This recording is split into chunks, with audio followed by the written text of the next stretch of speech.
انتہائی قابل احترام سامعین گرامی، رجب کا آخری ہفتہ ہے، آخری جمعہ ہے، اور رجب کے اندر معراج کا سفر بھی نبی پاک صلی اللہ علیہ وسلم کو پیش آیا۔ یہ ایک عظیم الشان واقعہ ہے جس کا تذکرہ اللہ تعالیٰ قرآن کریم میں بھی فرماتے ہیں۔ معراج کے واقعے کے دو حصے ہیں، ایک کو کہتے ہیں اسراء اور دوسرے کو کہتے ہیں معراج۔ اسراء کا معنی ہوتا ہے رات کے وقت سفر کروانا، اور معراج کا معنی ہوتا ہے سیڑھی۔ عربی میں سلم کا لفظ بھی سیڑھی کے لیے استعمال ہوتا ہے اور معراج کا لفظ بھی استعمال ہوتا ہے۔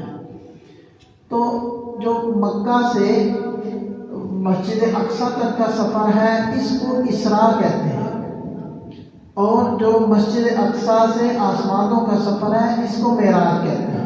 اور یہ جو اسراء ہے یعنی مکہ سے مسجد اقصیٰ تک کا سفر، اس کا تذکرہ قرآن کریم میں ہے۔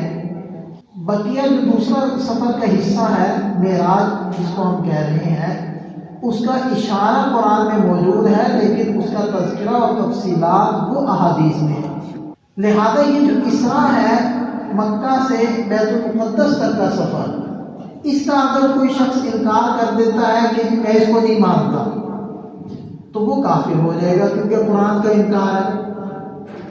اور جو مسجد اقصیٰ سے آسمان کے سفر کا انکار کرے کہ میں اس سفر کو نہیں مانتا، اس حصے کو نہیں مانتا، تو اس کو کافر تو نہیں کہیں گے، البتہ وہ فاسق اور بدعتی اور فاجر شخص کہلائے گا، کیونکہ اس نے احادیث کا انکار کیا۔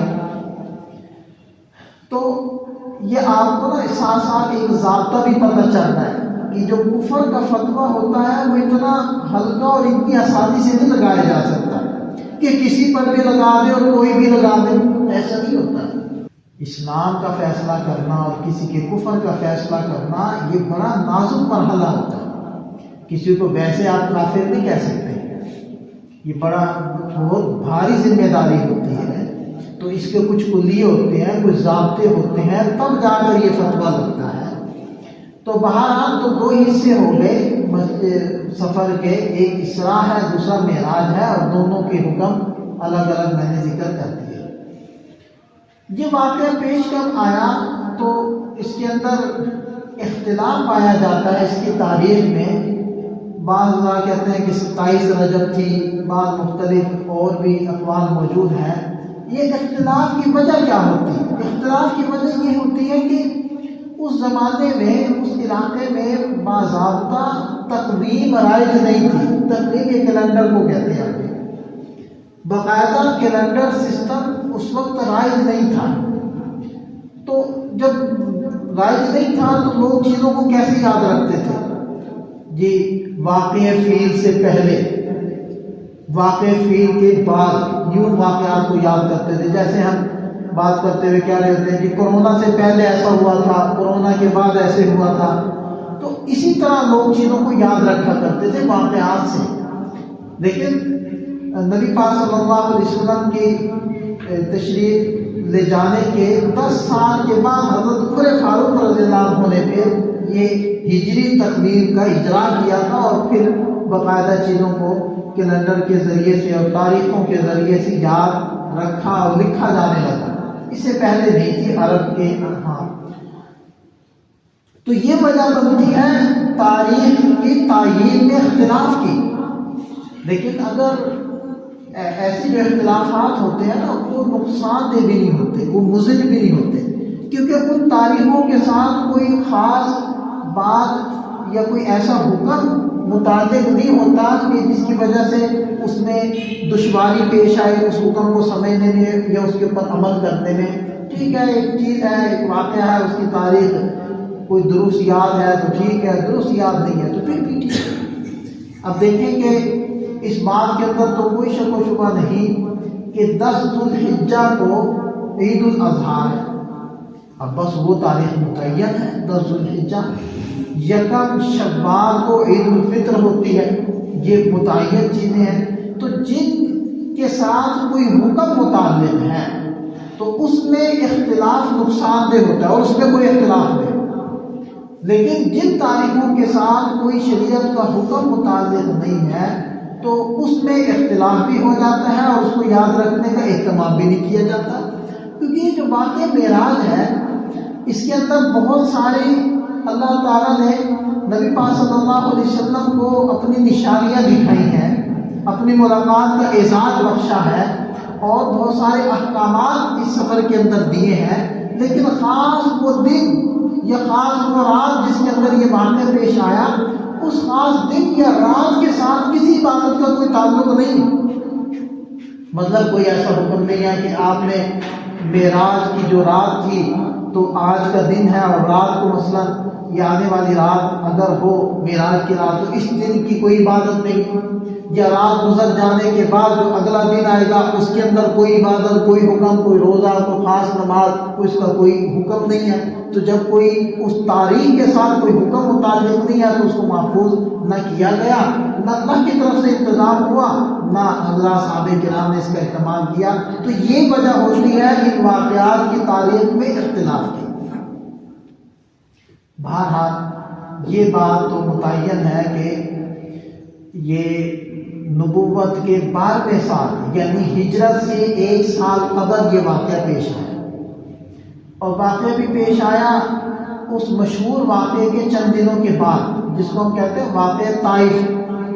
آپ حضرات نے متعدد بات سنا ہے وہ واقعہ کہ جب آپ صلی اللہ علیہ وسلم مکہ مکرمہ کے قریش سے اور مشرکین سے ایک طرح سے نا امید ہو گئے کہ یہ لوگ اب بات ماننے والے نہیں ہیں، تو پھر آپ علیہ السلام نے سوچا کہ مجھے مکہ سے نکل کر کچھ باہر دیگر علاقوں کی طرف بھی جانا چاہیے دعوت حق دے کر۔ یہ جو مدینہ طیبہ سے آنے والے لوگ تھے اور ان کو آپ علیہ السلام کا دعوت دینا اوس و خزرج کو، تو یہ بھی تو اسی سوچ کی بنا پر ہوا تھا نا کہ یہ لوگ حج کے موقع پر آتے تھے، تو جب مختلف قبائل نے ڈیرے لگائے ہوتے تھے تو آپ علیہ السلام وہاں گشت فرماتے، گھومتے پھرتے اور مختلف قبائل سے تعارف کرتے اور پھر تعارف کے بعد اپنا مدعا رکھتے، دعوت دیتے ان کو۔ تو یہ جو مدینہ طیبہ سے آنے والے لوگ تھے اوس اور خزرج کے لوگ، ان کو آپ صلی اللہ علیہ وسلم نے دعوت دی اور یہاں سے بات دھیرے دھیرے آگے بڑھی۔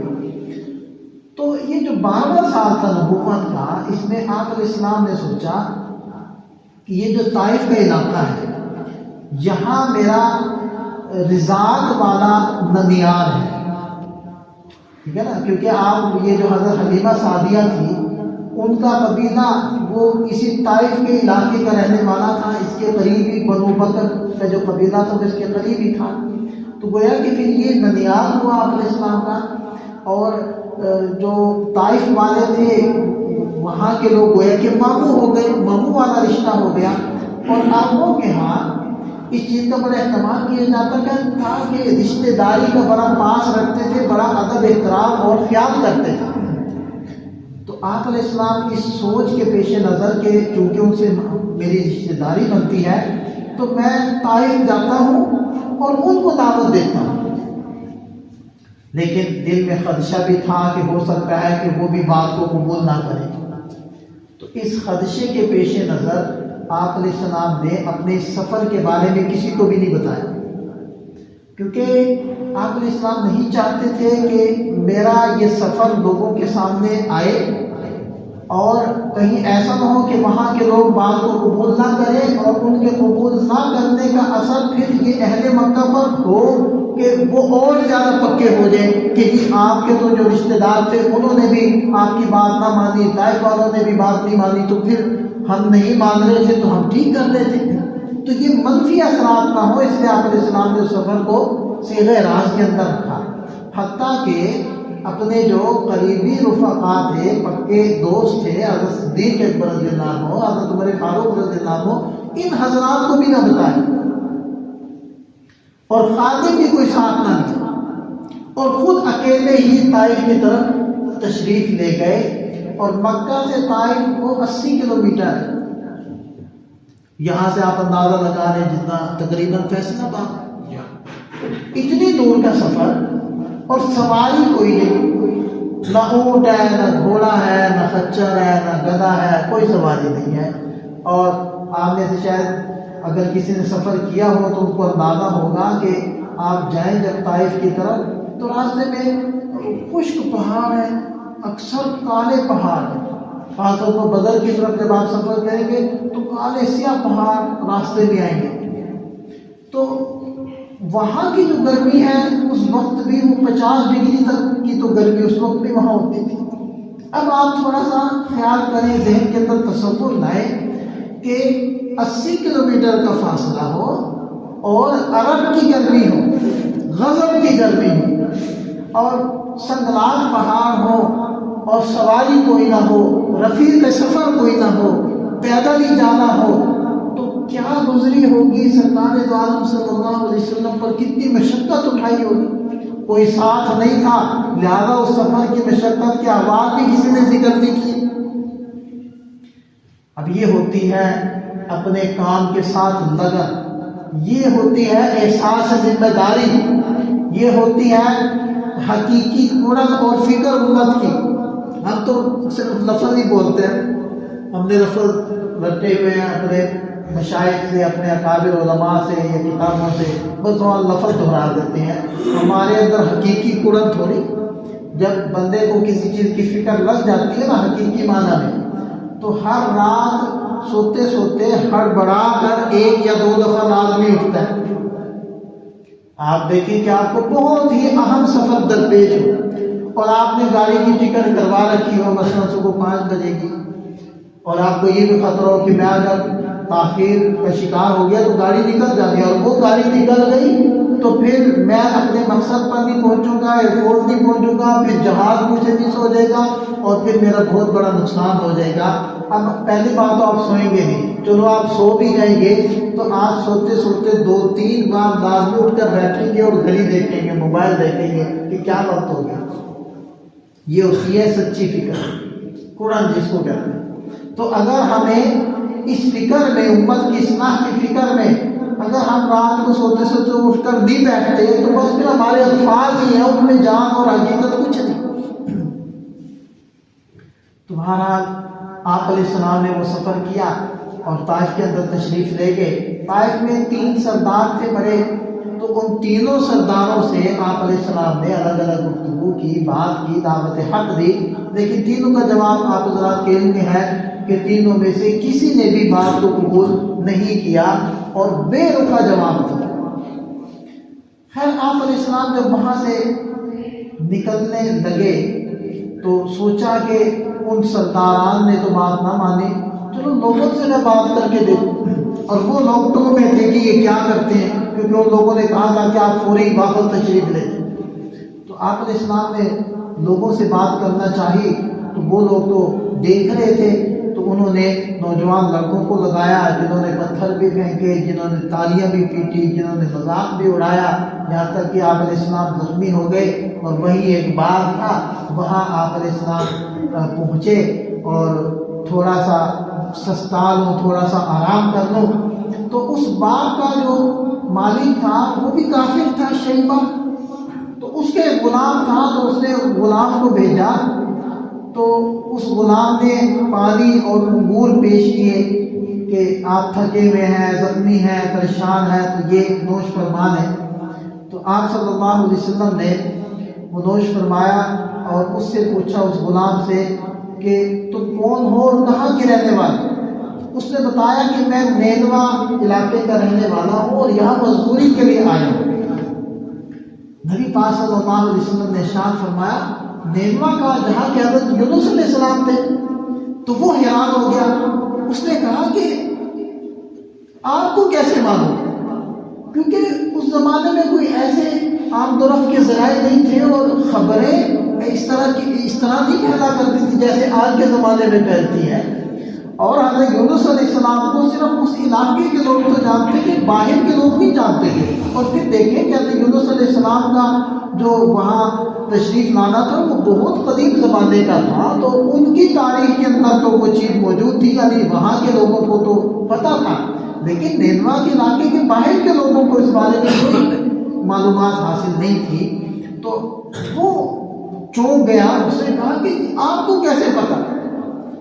تو حضور نبی کریم صلی اللہ علیہ وسلم نے ارشاد فرمایا کہ یونس علیہ السلام میرے بھائی تھے وہ اللہ کے پیغمبر تھے، میں بھی اللہ کا پیغمبر، اور اللہ نے مجھے بتایا۔ یہ بات جب اس غلام نے سنی تو اس کے دل کے اندر ایمان کا نور پیدا ہو گیا۔ یہ دیکھیں کہ یہ بات نبی ہی کہہ سکتے ہیں، نبی ہی بتا سکتے ہیں، جب وہ اس علاقے میں گئے نہیں ہے، ان کو کسی نے بتایا نہیں ہے، تو ان کو پھر اللہ نے بتایا، تو یہ بات تو بالکل سچی کہہ رہے ہیں، تو ان کے دل میں ایمان پیدا ہو گیا۔ بہرحال اس موقع پر اللہ تعالیٰ نے فرشتے بھی بھیجے، جیسے کہ تفصیل سے حدیث میں مذکور ہے، اور آپ علیہ السلام نے دعا بھی مانگی اس موقع پر، جو بڑی دردناک دعا تھی، لیکن آپ علیہ السلام نے ان فرشتوں کو بھی واپس بھیج دیا اور کوئی بھی بد دعا نہیں کی، اور وہاں سے مکہ مکرمہ تشریف لے آئے۔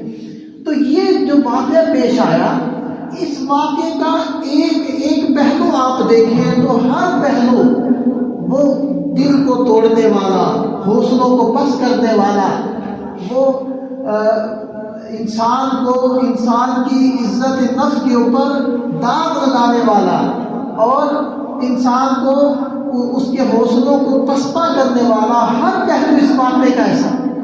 اب یہ واقعہ تازہ پیش آیا تھا، اور بعض حضرات نے یہ الفاظ بھی نقل کیے ہیں کہ آپ علیہ السلام نے اس واقعے میں یہ بھی ارشاد فرمایا کہ کاش میرا کوئی دوست ہوتا، یعنی کوئی ایسا قریبی کہ میں جس کے ساتھ اپنے دکھ بانٹ سکتا، جس کو بتا سکتا۔ تو اس واقعے کے چند دنوں کے بعد یہ واقعہ معراج پیش آیا۔ گویا کہ اللہ تعالیٰ نے نبی پاک صلی اللہ علیہ وسلم کا اعزاز و اکرام اس طریقے سے کیا کہ اے میرے حبیب، میری لگائی کی ذمہ داری کو ادا کرنے کے لیے آپ کو اتنی مشقت اٹھانی پڑی، آپ کو ایسے دلوں کو زخمی کر دینے والے جملوں کا اور معاملات کا سامنا کرنا پڑا، ہم آپ کو رسوا نہیں ہونے دیں گے۔ من تواضع للہ رفعہ اللہ، جو اللہ کے لیے مٹتا ہے، جھکتا ہے، اللہ اس کو بلند کرتے ہیں، عزتوں کی مسند پر بٹھاتے ہیں۔ آئیے میں آپ کا غمخوار بنتا ہوں اور میں آپ کے دکھ درد کو سنتا ہوں۔ تو اللہ نے اپنے حبیب صلی اللہ علیہ وسلم کا پھر اعزاز فرمایا، ایسا اعزاز فرمایا کہ انسانی تاریخ کے اندر اتنا لمبا سفر اور اتنا عجیب و غریب سفر اور کوئی انسانی تاریخ کے اندر موجود نہیں تھا، جو ایک واقع معراج کے اندر جو سفر حضور نبی کریم صلی اللہ علیہ وسلم کو اللہ نے کروایا۔ ایسے معجزات اس کے اندر اب دیکھیں کہ آپ صلی اللہ علیہ وسلم حضرت ام ہانی رضی اللہ عنہ کے ہاں آرام فرما رہے تھے کہ جبریل علیہ السلام تشریف لائے، مکان کی چھت پھٹی اور وہاں سے اندر تشریف لائے، آپ علیہ السلام کو جگایا، اپنا پر آپ علیہ السلام کی تلیوں پر لگا دیا،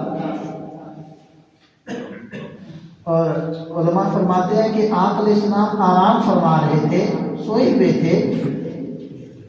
آپ علیہ السلام کو اس سے پہلے پتہ نہیں تھا کہ آج کی رات میرا سفر ہے، ورنہ اتنا مبارک اور اہم سفر ہوتا تو شاید شوق سے آپ علیہ السلام آرام ہی نہ فرماتے، لیکن اللہ تعالیٰ کو منظور تھا کہ میرے محبوب نے ایک لمبا سفر کرنا ہے، تو میرے محبوب آرام کر لیں اور اپنی نیند پوری کر لیں اور فریش ہو جائے، تاکہ وہ اچھے طریقے سے یہ سفر کر سکیں، یا میں اپنے الفاظ استعمال کروں تو اس سفر کو انجوائے کر سکیں، تھکاوٹ نہ ہو، ذہنی سکون ہو، جسمانی سکون۔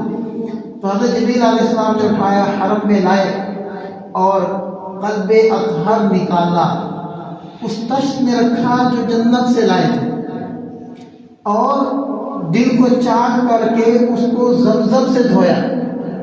علماء فرماتے ہیں کہ پتہ چلتا ہے کہ اللہ کے نزدیک زمزم کا پانی جنت کے پانی سے بھی زیادہ عظیم تر اور بابرکت ہے، کیونکہ اگر اللہ تعالیٰ جنت سے تشت بھیج سکتے ہیں، فرشتے بھیج سکتے ہیں، نور بھیج سکتے ہیں، تو پانی بھی تو بھیج سکتے تھے۔ حضرت جبریل علیہ السلام نے پانی زمزم کا لیا اور اس سے قلب اطہر کو دھویا اور دوبارہ سے اندر رکھا اور ہاتھ پھیرا، سینہ جڑ گیا، براق لایا گیا، ایک جانور جس کے اوپر آپ علیہ السلام سوار ہوئے، اور نبی پاک صلی اللہ علیہ وسلم نے ارشاد فرمایا کہ وہ جانور اتنا تیز رفتار تھا کہ جہاں تک انسانی نگاہ جاتی ہے وہاں تک اس کا قدم تھا۔ تو آپ کسی خالی جگہ کے اوپر کھڑے ہو کر آپ دیکھیں، ورنہ آپ یہی دیکھ لیں کہ ہماری نظر تو سورج تک بھی جاتی ہے، ہماری نظر تو سورج سے بھی دور جو ستارے اور کہکشائیں ہیں ان تک بھی پہنچتی ہیں. تو گویا کہ انسانی نگاہ تو ہزاروں میل دور جاتی ہے، لاکھوں میل دور جاتی ہے، کروڑوں میل دور جاتی ہے. تو حدیث بات یہ کہتی ہے کہ اس کا قدم وہاں تھا جہاں انسانی نگاہ ہے. تو پھر اس کا لمبا کتنا لمبا قدم تھا، یہ اس کے اندر کتنی تیزی تھی. جیسے کہ اس واقعے کے اندر ہم سنتے رہتے ہیں کہ اس واقعے سے جو آپ علیہ السلام کو پیش آیا تفصیلی واقعات ہیں، جس کے اندر آپ علیہ السلام مختلف قوموں سے گزرے ہیں، اور پھر بیت المقدس میں انبیاء کرام کو نماز پڑھائی ہے، پھر وہاں سے آسمانوں کی طرف ہے، پہلا آسمان، دوسرا، تیسرا، اور پھر سدرۃ المنتہا پر، اور پھر وہاں سے اوپر عرش تک، پھر عرش سے اوپر لامکان تک، رف رف کے اوپر بیٹھ کر آپ علیہ السلام پہنچے ہیں. جنت کی بھی سیر کی ہے، جہنم کو بھی دیکھا ہے، اور کیا کہ اللہ کی علامتیں دیکھی ہیں. کتنا وقت لگا ہوگا، لیکن آپ علیہ السلام جب واپس تشریف لائے ہیں تو وہی لمحہ تھا جس لمحے کے اندر آپ علیہ السلام تشریف لے کر گئے تھے. تو رب کی قدرت دیکھیں کہ آپ اس کو یوں سمجھ لیں. ویسے تو سائنس کے اندر اس کے اوپر بہت کچھ کہا سنا اور لکھا گیا ہے. سائنس بھی اس چیز کو مانتی ہے کہ ایسا ممکن ہے، وہ پھر مشکل سے کلیے وہ لگاتے ہیں. لیکن آسان آپ طریقے سے یوں سمجھ لیں کہ جیسے آپ کا کوئی بہت ہی محبوب دوست آئے، آپ کسی کام میں لگے ہوئے ہوں، تو جیسے وہ آتا ہے تو آپ سارے کام چھوڑ کر بیٹھ جائیں. آپ کہتے ہیں کہ یہ کام بعد میں ہوتے رہیں گے، پہلے میں ان کے ساتھ ملتا ہوں، ان سے گپ شپ کرتا ہوں. تو اللہ تعالیٰ نے اپنے حبیب صلی اللہ علیہ وسلم کو اپنے پاس بلایا. اللہ نے کائنات کا نظام ہی روک دیا، جہاں تھا وہی رک گیا، اور وہ وقت تھم گیا، اور اللہ نے اپنے حبیب سے ملاقات کی اور ساری نشانیاں دکھائی، اور اپنے حبیب کو واپس بھیجا، اور جس لمحے میں گئے تھے اسی لمحے میں تشریف لائے، اور کائنات نے اسی لمحے سے پھر دوبارہ سے سفر کرنا شروع کر دیا. یہ اللہ کی قدرت ہے کہ اللہ نے یہ سب کچھ کیا. اور اس سفر کے اندر بہت سارے احکامات ہیں جو ہمیں ملتے ہیں، بہت سارے احادیث کے اندر اس میں چیزیں ملتی ہیں. لیکن اس سفر کا جو سب سے اہم ترین حکم ہے وہ ہے نماز والا. اللہ تعالیٰ نے سارے احکامات آسمان سے نیچے بھیجے، چاہے وہ حج کا حکم ہو، زکوٰۃ کا حکم ہو، روزے کا حکم ہو، سارے احکامات اسی طرح ہیں جبریل علیہ السلام لے کر دنیا میں تشریف لائے. لیکن اللہ نے جب یہ مقدر فرمایا کہ میں آپ صلی اللہ علیہ وسلم کو تحفہ دوں نماز کا، حکم دوں نماز کا، تو اللہ نے وہ حکم آسمان سے زمین کی طرف نہیں بھیجا، بلکہ وہ حکم دینے کے لیے اپنے حبیب صلی اللہ علیہ وسلم کو اپنے پاس بلایا. جب کوئی قیمتی تحفہ، جب معمولی چیز ہوتی ہے نا تو وہ ڈاک کے ذریعے سے بھیج دی جاتی ہے، TCS کروا دی جاتی ہے. لیکن جب بڑا گفٹ ہو، بڑا تحفہ ہو، بڑا انعام اور اعزاز ہو تو پھر محفل سجائی جاتی ہے، پھر انتظامات کیے جاتے ہیں، اور پھر اس محفل کے اندر بڑے اعزاز اور اکرام کے ساتھ مہمان کو بلایا جاتا ہے، اور پھر سب کے سامنے اس اعزاز سے نوازا جاتا ہے. تو نماز والا جو تحفہ ملا ہے اس کی نوعیت اور حیثیت بالکل ایسی ہے کہ اللہ نے اپنے حبیب صلی اللہ علیہ وسلم کو اپنے پاس بلایا ہے، اور پاس بلا کر یہ نماز کو تحفہ. یہی وجہ تھی کہ حضور نبی کریم صلی اللہ علیہ وسلم نے ارشاد فرمایا کہ جعلت قرۃ عینی الصلاۃ، کہ نماز کے اندر میری آنکھوں کی ٹھنڈک رکھ دی گئی. یعنی آنکھوں کی ٹھنڈک اصل میں استعارہ ہے قلبی سکون اور اطمینان سے. یعنی آپ علیہ السلام یہ فرمانا چاہ رہے ہیں کہ مجھے ہر طرح کا قلبی سکون اور اطمینان نماز پڑھنے سے ملتا ہے. اتنی اہمیت نماز کی کہ دیکھیں یہ وہ حکم ہے کہ جس کے بارے میں نبی پاک صلی اللہ علیہ وسلم نے ارشاد فرمایا من ترک الصلاۃ متعمدا فقد کفر، جس نے جان بوجھ کر نماز چھوڑ دی اس نے کفر کیا. یہ اس کے بارے میں فرمایا. اور یہ وہ حکم ہے کہ دیکھیں کہ کہ انسان کی جو بھی حالت ہو، کسی بھی حالت میں اس حکم سے معافی نہیں ہے۔ اب اس سے بڑی انسان کی مشغولی کی اور کیا حالت ہوگی کہ سامنے دشمن ہے اور وہ تلواریں یا کلاشن کوفے یا توپیں تانے کھڑا ہوا ہے اور آپ نشانے پر ہیں، نماز کا وقت ہو جاتا ہے، اس حالت میں بھی نماز کی معافی نہیں۔ شکل بدل دی، نماز کی معافی نہیں۔ سفر میں ہے، نماز کی معافی نہیں ہے۔ آپ بیمار ہیں، نماز کی معافی نہیں ہے۔ ایکسیڈنٹ ہو گیا، کوئی لات بازو فریکچر ہو گیا، کوئی بھی مسئلہ بن گیا، اللہ تعالیٰ سب کی حفاظت فرمائے، کوئی بھی صورت ہو، جب تک انسان کا دماغ اپنے ٹھکانے پر ہے، سر اس کا حرکت کرتا ہے، اس وقت تک نماز کی معافی نہیں۔ جب اتنا بیچارہ لاغر اور اتنا مجبور ہو جائے کہ اس کا سر بھی حرکت نہ کرے، اس کا دماغ بھی سوچنا چھوڑ دے، تو پھر نماز کی معافی ہے۔ اس سے پہلے نماز کی معافی نہیں۔ یہاں تک کہ جب نبی پاک صلی اللہ علیہ وسلم کا آخری وقت ہے، آخری لمحات ہیں، حضرت عائشہ صدیقہ رضی اللہ عنہا کی گود میں آپ علیہ السلام کا سر مبارک ہے۔ اس موقع پر حضرت عائشہ رضی اللہ عنہ فرماتی ہیں، آپ علیہ السلام کے ہونٹ مبارک ہل رہے تھے، میں نے کان لگایا تو آواز آئی، الصلاۃ الصلاۃ وما ملکت ایمانکم، میرے اوپر نماز پڑھتے رہنا، نماز پڑھتے رہنا اور اپنے ماتحتوں سے اچھا سلوک کرنا۔ یہ دیکھیں، اس موقع پر بھی اگر آپ علیہ السلام نے کسی چیز کو اہمیت دی ہے اور اہمیت کے ساتھ بتلانا دوبارہ کیا ہے تو وہ نماز والا ہوگا۔ آج دیکھنے کے ہم لوگ اسی نماز کے ساتھ کیا کر رہے ہیں جس کے لیے اللہ نے معراج کا واقعہ وہ کروایا اور یہ سفر کروایا اور اتنے اعزاز و اکرام سے نوازا اور اتنی عزت افلائی کے ساتھ، اتنے اہتمام کے ساتھ یہ تحفہ آپ علیہ السلام کو دیا، اس نماز کے ساتھ ہمارا کیا معاملہ؟ تو اس لیے یہ واقعہ معراج میں اور بہت سارے جہاں ہمیں عبرت کے دروس ملتے ہیں اور بہت سارے ہمیں عملی نمونے اس سے حاصل ہوتے ہیں، وہاں ایک بہت بڑا پیغام معراج کا وہ نماز والا پیغام ہے۔ ہم آج سے نیت کریں کہ انشاءاللہ ہم کبھی بھی نماز کے اندر سستی نہیں کریں، اپنے تئیں ہم سے سستی نہیں ہوگی، ٹھیک ہے؟ ہم اس کا پورا اہتمام انتظام کریں گے، چاہے وہ فجر کی ہو، چاہے وہ عشاء کی ہو، چاہے وہ عصر کی ہو، ہم نماز کو پورے اہتمام کے ساتھ ادا کرنے کی نیت کرتے ہیں، اور نہ صرف یہ کہ خود اپنی نیت کرتے ہیں بلکہ اپنے ماتحتوں سے بھی پڑھوانے کی ہم نیت کرتے ہیں کہ انشاءاللہ خود بھی اہتمام کریں گے اور ان سے بھی اہتمام کرتے ہیں انشاءاللہ نیت۔ اللہ تعالیٰ ہمیں سمجھ عطا فرمائے، عمل کی توفیق عطا فرمائے۔